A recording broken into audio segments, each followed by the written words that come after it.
Hello la famille, j'espère que vous allez bien, moi ça va super bien.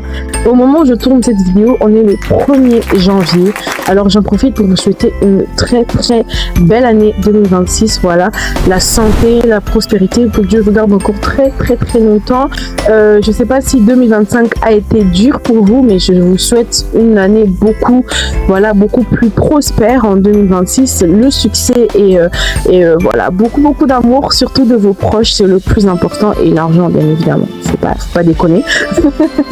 Alors pour cette première vidéo de l'année, ça sera la première FAQ de la chaîne, mais aussi l'FAQ de fin d'année / début d'année, parce que voilà, j'avais posté une petite boîte à questions sur Instagram et j'ai reçu pas mal de petites questions auxquelles je vais y répondre, non seulement sur Instagram mais également, vous savez, sur l'application des questions anonymes. J'avais demandé comme ça de me poser des questions et j'ai reçu pas mal de petites questions et on va y répondre tout de suite dans la vidéo. C'est parti pour la première FAQ / FAQ de fin d'année.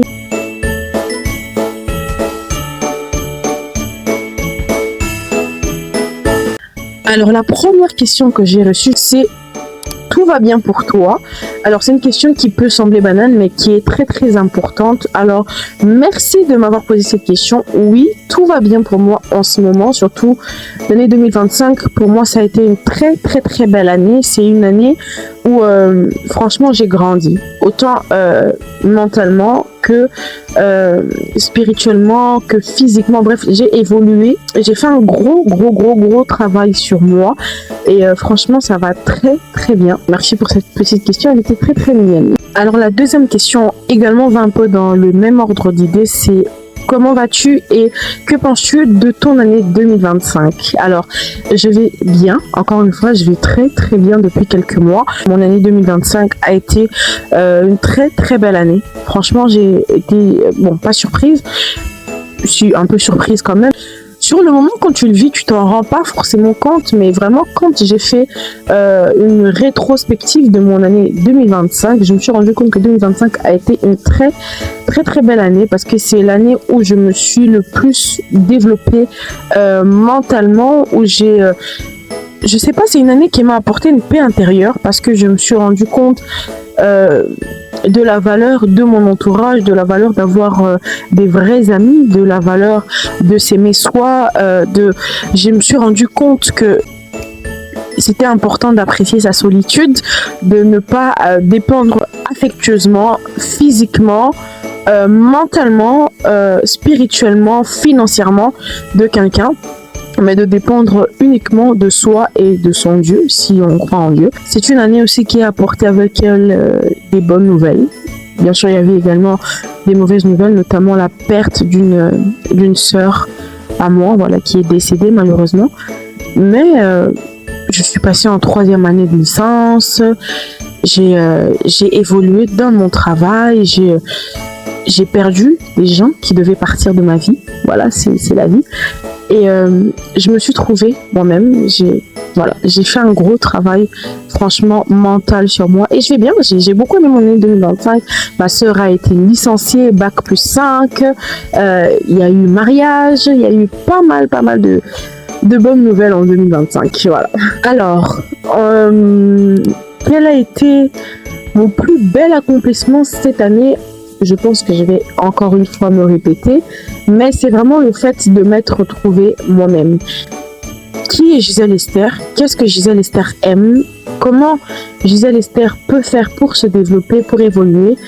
C'est ma plus grande fierté de cette année 2025. Même si j'ai traversé des moments qui étaient difficiles, j'ai connu aussi une mini-dépression dont je n'ai pas beaucoup parlé.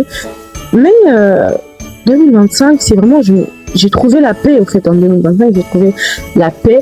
Et je suis très fière d'être passée aussi en 3e année de licence. C'est vraiment quelque chose que, voilà, ça a toujours été dans mes prières. J'ai dit à Dieu: Seigneur, je ne veux pas redoubler de classe. Je trouve que j'ai été présente pour mes proches. Et j'ai fait cet effort-là d'arrêter d'avoir honte de dire je t'aime à mes proches, à mes sœurs, à mes parents, voilà. C'est plus le gêne en fait. Je me suis dit c'est pas tabou, et je me suis rendu compte de la valeur et de l'importance de dire les choses tant que les personnes sont en vie. On a la facilité de vanter les biens des gens. C'était une belle personne, elle était gentille, elle était sympathique. Quand les personnes sont mortes, mais quand elles sont en vie, on doit aussi faire ce travail de reconnaître les bienfaits d'une personne et surtout avoir cette facilité à dire aux personnes qu'on aime, qu'on les aime. Et c'est vraiment un accomplissement dont je suis fière qu'en 2025, j'ai pu me trouver et me choisir. J'ai pu passer en 3e année de licence et j'ai pu être au maximum présente pour mes proches. On m'a demandé à quoi reconnais-tu que quelque chose est réel. Alors, très très difficile de savoir si quelque chose est réel ou pas. Mais si je dois y répondre, c'est vraiment par, je sais pas comment je peux dire ça, instinct, sensation, je dirais par instinct, même s'il peut y arriver que l'instinct soit trompeur. On l'a vu plusieurs fois dans des cas où tu te donnes à fond dans une relation, tu te dis c'est vraiment la bonne personne pour moi, mais ça finit très mal. Et c'est très difficile de savoir que quelque chose est réel ou pas. C'est vraiment le temps, c'est les actions, c'est les mots, c'est les comportements qui nous montrent que la chose est réelle ou pas. On dit les vraies choses ne se disent pas, ne se regardent pas, mais se ressentent. Donc tu peux te dire, mais si tu l'as rencontré hier, cet homme-là, c'est lui, je sais que c'est lui, c'est vraiment lui l'homme de ma vie. Il n'y a personne qui te le dit, même peut-être tu n'as pas eu à parler avec lui, mais c'est vraiment cette sensation au fond de toi qui te prouve, qui te démontre que cette chose est réelle ou pas. Encore une fois, je le dis, c'est très difficile à savoir parce que l'instinct aussi peut être trompeur, mais je dirais que la chose qui nous aide à savoir si c'est réel ou pas, c'est l'instinct. Donc faites confiance en votre instinct et voilà, c'est tout ce que je peux vous dire. On m'a demandé qu'est-ce que tu sais sur toi que tu aurais préféré ne jamais savoir. Alors je vais tout de suite répondre rien du tout, mais si je dois citer quelque chose qui m'a d'une certaine manière un peu déçue de moi, c'est que je me suis rendu compte que j'ai très très peur du monde, j'ai très peur des gens et quelque chose que je déteste encore plus chez moi, c'est que à partir du moment où je fais quelque chose et que cette chose ne réussit pas ou ne marche pas, j'ai peur de retenter au fait. Je sais pas, en fait j'abandonne vite. Je suis comme ça. À partir du moment où quelque chose ne se passe pas bien ou ne se passe pas comme je l'avais prévu, j'ai ce blocage dans ma tête de mais il faut retenter, il faut réessayer. On n'est pas obligé de réussir du premier coup et c'est ça la vie. Donc parfois il faut forcer, il faut faire bouger les choses soi-même pour que ça marche, pour que la réussite vienne. Mais Gisèle Esther, c'est comme si dans ma tête il y avait un blocage. On te dit bon là comme t'as pas réussi, bah c'est pas pour toi. Alors que pas du tout. Enfin, faut juste retenter peut-être une deuxième fois. Faut juste s'exercer, faut juste s'entraîner et je le sais. Mais c'est un côté de ma personnalité que je déteste. Donc je dois citer 3 choses. C'est que je suis une peureuse de la vie, je suis une stressée de la vie et j'ai vraiment beaucoup de facilité à abandonner. Voilà, c'est très triste de le dire. On m'a demandé, est-ce que tu penses qu'on peut voir l'amour dans les yeux? Non. On ne peut pas savoir si quelqu'un vous aime rien qu'en les regardant dans les yeux. Combien de personnes ont menti en jurant dans les yeux Judas a trahi Jésus par un baiser, donc vous me direz non, on peut pas voir si quelqu'un vous aime que à partir de ses yeux, on peut pas y croire, on peut pas s'accrocher sur base du regard. La seule chose qui prouve ou qui démontre l'amour, c'est vraiment les actions. Même les paroles sont trompeuses. Donc on peut vous sortir 1 million de je t'aime, mais si la personne n'est jamais présente pour vous, n'est jamais prête à vous écouter, n'est pas prête à nettoyer votre vomi quand vous êtes malade, ça ne sert à rien de dire à quelqu'un qu'on l'aime ou voilà, que vous l'aimez. Si vous n'êtes pas prête à faire toutes ces choses pour cette personne, peut-être j'aurais dit oui. Oui, on peut voir l'amour dans le regard, mais c'est complètement faux, c'est du pipeau, c'est pour les bébés ça. Le seul vrai amour, c'est celui qui se prouve par des actions. Voilà, le vrai amour, c'est celui qui te permet de remettre ta fierté de côté, de t'excuser auprès de la personne que tu as blessée. Le vrai amour, c'est savoir faire des concessions, savoir faire des sacrifices, appeler même quand parfois on n'a pas envie, c'est de c'est des actions en fait. C'est pas des mots, c'est pas un regard. Le regard pour moi, il est trompeur. Même si on dit que le regard c'est le reflet de l'âme, c'est du pipeau. On peut faire croire ce qu'on veut. C'est pour ça qu'il existe l'art de la manipulation. Mais le seul vrai amour, c'est dans les actions et rien de plus. Alors, est-ce que tu détestes quelqu'un? En début, non pas en début, même pas en début. On va dire fin 2024 et début 2025. Si tu m'avais posé cette question, je t'aurais dit oui. Il y a quelqu'un que je déteste ou il y a un groupe de personnes que je déteste du plus profond de mon cœur. Mais c'est passé. Comme je te dis vraiment, 2025, je peux dire que c'était l'année de ma renaissance, de mon glow-up, si je peux dire ça comme ça. Au fur et à mesure du temps, j'ai beaucoup prié pour ça. Je peux pas vous faire croire qu'il y a un autre remède hormis la prière parce que c'est vraiment la chose qui m'a aidée. J'ai prié pour ça, j'ai beaucoup prié pour mon cœur.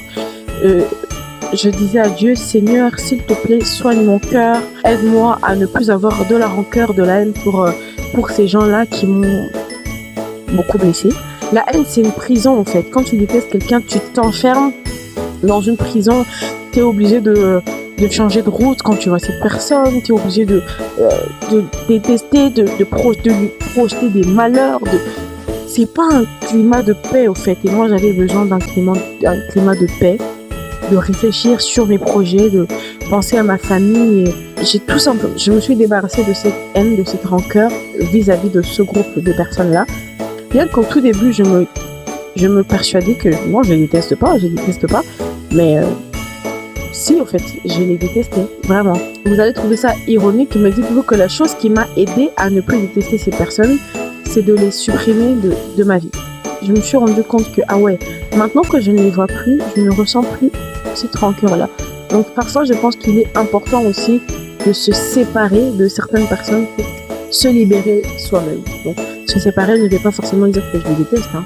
Non, pas du tout, je ne les déteste plus.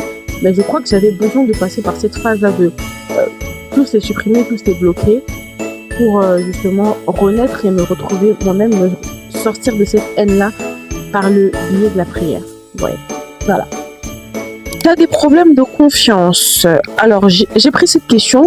De base, je voulais pas la prendre parce que c'est un sujet qui m'est encore aujourd'hui très difficile à développer, à parler. J'aime pas trop en parler, mais oui, j'ai quelques petits, pas mal, beaucoup, beaucoup de problèmes de confiance en moi au niveau du physique. Voilà, je me suis toujours trouvée un peu trop grosse. Même si on me le répète tous les jours, t'es très jolie, t'es très très belle. Et encore une fois, voilà pourquoi je dis que 2025 c'est vraiment l'année de ma renaissance. C'est parce que en 2025 j'ai commencé, le travail n'est pas encore fini, mais j'ai commencé à faire un travail sur moi, à vraiment m'aimer, à m'apprécier, à me prendre en vidéo, prendre en image, me dire 150 000 fois t'es jolie, t'es belle. Et surtout, je suis tombée sur des personnes qui t'aiment belle comme tu es, jolie, grosse, avec des joues, avec un ventre, voilà.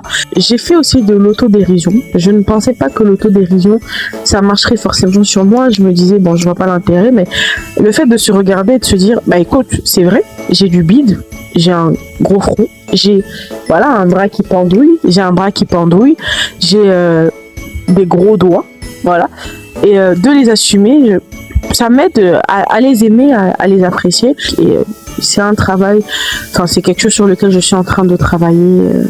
Je l'ai commencé en 2025 et j'espère que ça prendra fin en 2026 et que je pourrai enfin me regarder dans le miroir et me dire mais t'es vraiment canon toi. Alors, vous êtes trop curieux, hein. J'ai reçu je crois 2-3 questions comme ça.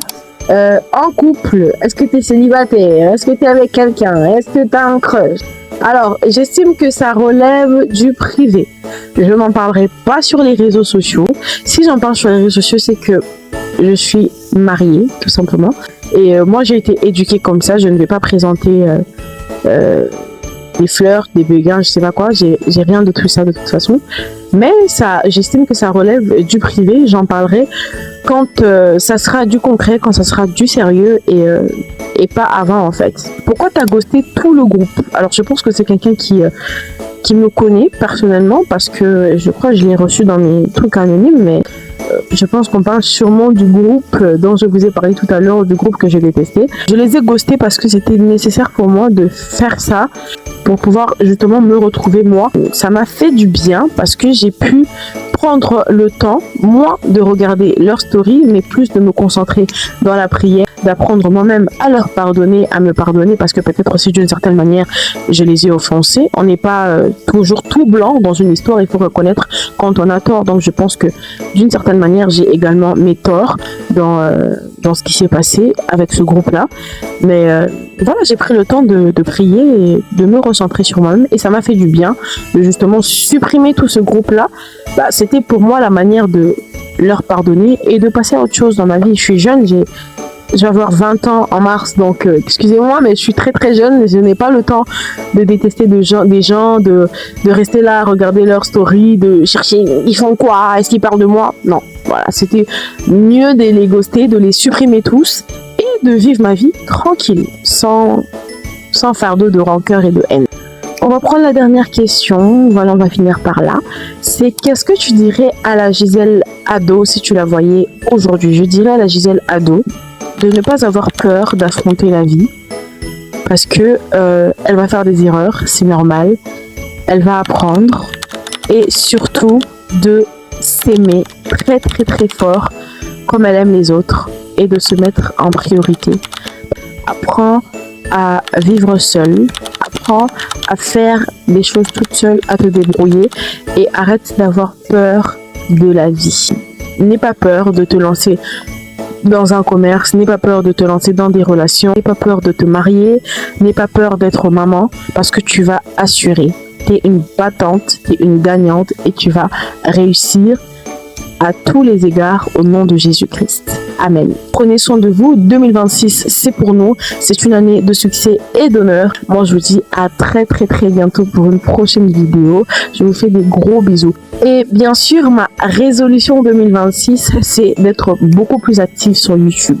Voilà, donc j'aimerais augmenter mon nombre d'abonnés. Donc quand vous regardez mes vidéos, partagez-les au maximum. Abonnez-vous à la chaîne.